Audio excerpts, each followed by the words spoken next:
Welcome back to another After Effects video. So in this one we're going to look at sort of 3D stuff.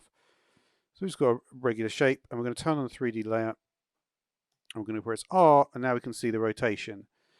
So typically when we look at rotation, there's like we move around. When we're moving in 2D, we're moving in Z, right? So this is X, this is Y, and the blue one is Z. So you always have to think of it like that the Z, you always have to think of the plane that you're messing with is the one which is perpendicular to the one. So if we look at the actual stage, and imagine the stage is a 2D sort of area, we know that if we move the Z number, so for instance, if I change this Z number,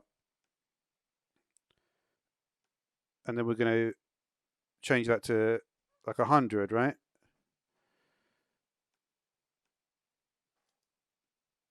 You can see, so you can see if I change the Z number there, it just moves around. And this is in the flat area here. So the reason for that is because the Z here, the plane that is perpendicular is basically the screen, the 2D screen. So if we want to move in 3D space, we need to think about changing the X and the Y numbers. So let's just try changing the X and the Y numbers instead. So you can see if we do the X rotation, what this is basically saying is here's the X, right? So the plane that is perpendicular is going to be like this up and down backwards, right? So we can sort of see what's happening there. That's exactly what's happening, right? It's going up and down backwards in space. Now similarly, if we did it with the Y rotation, here's Y, right? So it's going to be the plane that's perpendicular to this line. It's going to be the left and right. So you can see that's going left to right in 3D space. Typically what you want to do with stuff, you just want to use this one, which is the orientation one. So we can just do this. And then we'll say put this at 300, 300, 300. And then over here, we'll do another back to 0 again.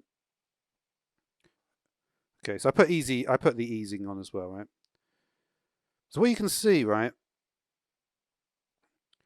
is that what it does is it uses this thing called quaternion interpolation. So even though it's at 300, like if it's actually only going to travel 60, so it's only going to travel. So when it gets here, it gets to 300, and then it's just going to go back to 360.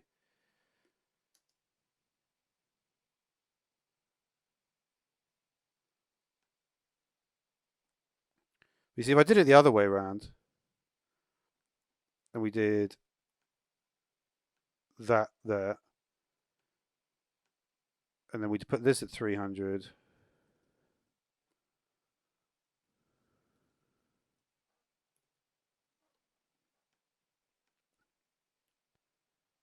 you'll notice it's going to go all the way, so it's going to look way jankier.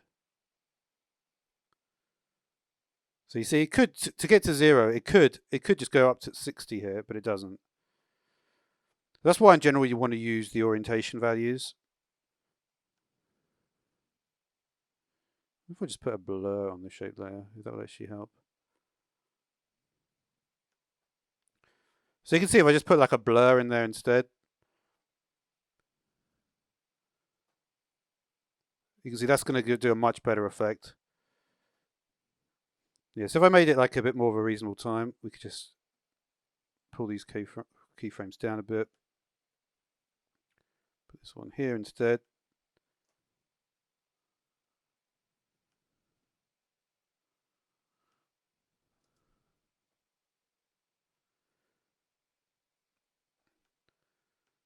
So you can see, for instance, if I made it a little bit longer, you can see it's going to have like a better visual effect. All right, so that will do for this video. So thanks for watching.